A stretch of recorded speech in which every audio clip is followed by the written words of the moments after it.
19 फरवरी का यानी कल आपका संस्कृत का पेपर होने वाला है, तो उसके लिए संपूर्ण बुक का यानी पूरे किताब का चैप्टर वाइज ऑब्जेक्टिव क्वेश्चन लेकर आ चुके हैं। अगर आप लोग इस वीडियो को लास्ट तक देख लेते हैं तो समझिए बाबू संस्कृत का इससे बाहर आपके पास ऑब्जेक्टिव क्वेश्चन नहीं आने वाला है। तो इस वीडियो को लास्ट तक जरूर देखिएगा और एक एक क्वेश्चन को एकदम अच्छे से याद करके एग्जाम देने जाइएगा। तो चलिए आप लोग तैयार है, एक बार कमेंट करिए। यह क्वेश्चन बाबू प्रथम पाली और दूसरे पाली दोनों के लिए इंपॉर्टेंट है। तो चलिए क्लास को स्टार्ट करते हैं, एक एक क्वेश्चन को अच्छे से समझते हैं। चलिए सबसे पहले चैप्टर 1 का स्टार्ट करते हैं। आप लोग तैयार है, एक बार कमेंट करिए।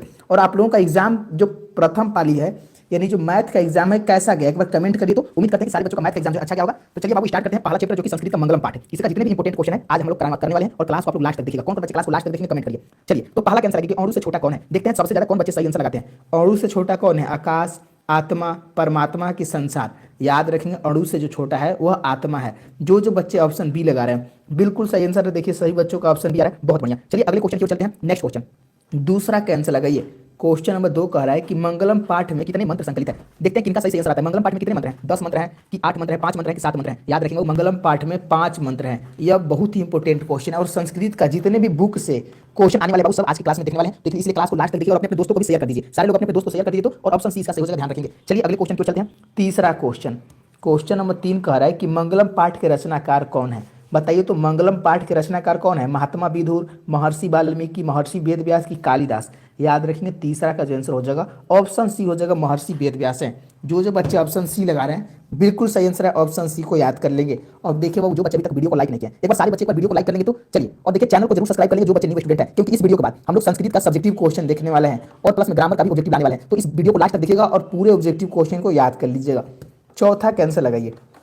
क्वेश्चन नंबर 4 कह रहा है कि उपनिषद के रचनाकार कौन है। बताइए तो उपनिषद के रचनाकार कौन है? महात्मा विदुर, महर्षि वाल्मीकि, महर्षि वेदव्यास। याद रखेंगे महर्षि वेदव्यास हो जाएंगे। ऑप्शन सी आपका सही हो जाएगा, ऑप्शन सी को याद कर लेंगे। चलिए बहुत बढ़िया। देखिए सुधांशु का आंसर आ रहा है, आकाश का आंसर आ रहा है, अनुज का आंसर आ रहा है, बहुत बढ़िया। अगले क्वेश्चन की ओर चलते हैं। 5वां क्वेश्चन, ये भी बाबू मोस्ट वायरल क्वेश्चन है प्रथम पाली और दूसरे पाली के लिए, जो कि कल आपके पेपर में 100% रहेगा।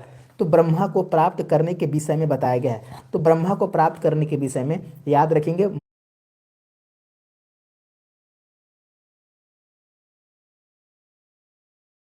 मुंडको उपनिषद में बताया गया है। किस उपनिषद में? ऑप्शन डी आपका सही हो जाएगा, मुंडको उपनिषद। जो बच्चे डी लगा रहे हैं बहुत बढ़िया।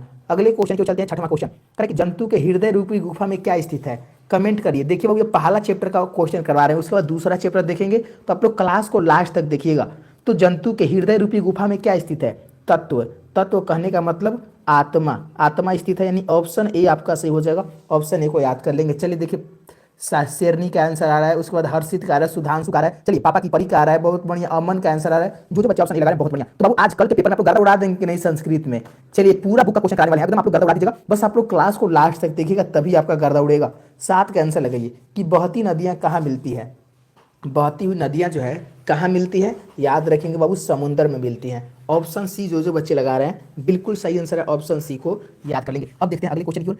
8वां कैंसर लगाइए। क्वेश्चन नंबर 8 क्या कह रहा है? कह रहा है कि किसकी जय होती है, यानी जीत किसकी होती है। कमेंट करिए तो किसकी जीत होती है? सत्य की, असत्य की, क्रोध की कि मोह की। याद रखिए जीत बाबू हमेशा किसकी होती है? 8 के आंसर याद रखिए, सत्य की हमेशा जीत होती है। जो बच्चे ऑप्शन ए लगा रहे हैं बिल्कुल सही आंसर ऑप्शन ए को याद करेंगे, बहुत बढ़िया। देखिए सभी बच्चों का आंसर आ रहा है। और देखिए बाबू आप लोग वीडियो को लाइक कर लीजिए, सारे बच्चे वीडियो को लाइक करेंगे तो 1 सेकंड का टाइम दे रहे हैं, आप लोग को लाइक और शेयर कर देंगे, क्योंकि वो जितने भी क्वेश्चन कराने वाले हैं सब आपके पेपर के लिए 100% इंपोर्टेंट है और कल आपके पेपर में जरूर लड़ेगा। तो याद रखिएगा 9 का आंसर है कि किसकी जय नहीं होती है, यानी जीत किसकी नहीं होती है। याद रखेंगे असत्य, असत्य की जीत नहीं होती है। ऑप्शन बी आपका सही हो जाएगा, ऑप्शन बी को याद कर लेंगे। अब देखते हैं अगले क्वेश्चन को चलते हैं। नेक्स्ट क्वेश्चन 10वां प्रश्न, क्वेश्चन नंबर 10 कराए कि मृत्यु को वश में कौन कर लेते हैं। क्या आंसर हो जाएगा? तो मृत्यु को वश में विद्वान लोग कर लेते हैं। कौन लोग कर लेते हैं? तो विद्वान लोग कर लेते हैं। ऑप्शन सी आपका सही हो जाएगा, ऑप्शन सी को याद कर लीजिएगा। अब देखते हैं 11वां क्वेश्चन कि सत्यम, सत्य से क्या प्राप्त होता है। कमेंट करिए तो सत्य से क्या प्राप्त होता है? पृथ्वी लोक, नरक लोक की देवलोक। सत्य से याद रखेंगे देवलोक प्राप्त होता है। जो बच्चे ऑप्शन सी लगा रहे हैं बिल्कुल सही आंसर, ऑप्शन सी को याद कर लीजिएगा। अगले क्वेश्चन को चलते हैं। नेक्स्ट क्वेश्चन 12 प्रश्न, और आप लोग थोड़ा फास्ट आंसर करिए बाबू, क्योंकि बहुत सारा क्वेश्चन है।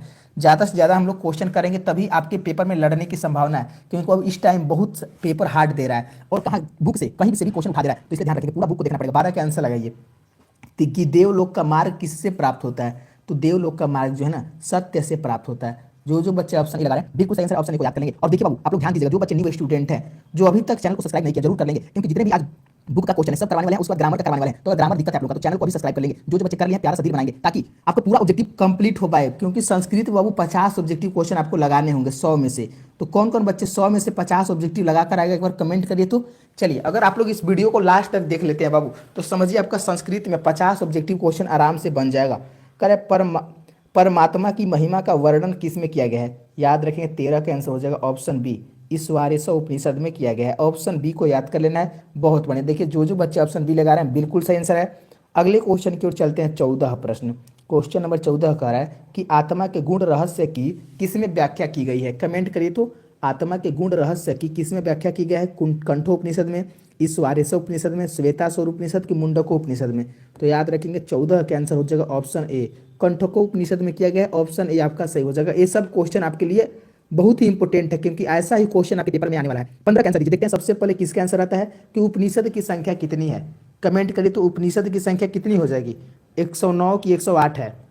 याद रखेंगे उपनिषद की जो संख्या है 108 है। ऑप्शन बी आपका सही हो जाएगा। देखिए राजा कार है, अमर कार है, उसके बाद रौनक कार है, बीजा राम का आंसर है। बहुत बढ़िया, जो जो बच्चे बी आंसर लगा रहे हैं बिल्कुल सही आंसर है। अगले क्वेश्चन को चलते हैं। देखिए अब आप लोग दूसरा चैप्टर देखने वाले हैं बाबू। जितने भी पहला चैप्टर का इंपॉर्टेंट ऑब्जेक्टिव है वो करवा दिए हैं और भी ऑब्जेक्टिव करवाएंगे सुबह में। अब दूसरा चैप्टर का ऑब्जेक्टिव देखने वाले हैं तो आप लोग फटाफट दूसरा कैंसर लगाएंगे। कह रहा है कि महावीर मंदिर कहाँ स्थित है? चलिए कमेंट